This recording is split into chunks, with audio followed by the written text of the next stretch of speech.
শেরপুরের নকলায় কৃষি প্রণোদনার তালিকা নিয়ে বিরোধের জেরে কৃষি কর্মকর্তাকে লাঞ্ছিত করার অভিযোগ উঠেছে উপজেলা ছাত্রদলের সদস্য সচিব রাহাত হাসান কাইয়ুমের বিরুদ্ধে। এই ঘটনায় শৃঙ্খলা ভঙ্গের অভিযোগে রাহাতকে দল থেকে বহিষ্কার করা হয়েছে। বুধবার দুপুরে নকলা উপজেলা কৃষি কর্মকর্তা শাহরিয়ার মোরসালিন মেহেদীর কক্ষে এই ঘটনা ঘটে। পরে এই ঘটনার সিসিটিভির ফুটেজ সামাজিক যোগাযোগ মাধ্যমে ছড়িয়ে পড়ে। কৃষি প্রণোদনার তালিকায় নিজের পছন্দের ব্যক্তিদের নাম না থাকায় এই ঘটনা বলে জানা গেছে।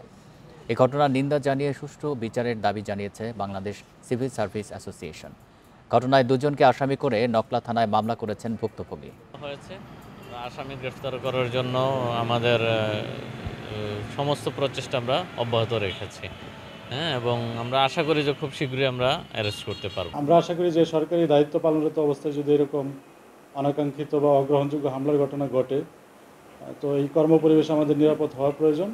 সেই প্রেক্ষিতে আমরা চাই যে এই ঘটনার একটা সুষ্ঠু তদন্ত এবং বিচার যেন হয়।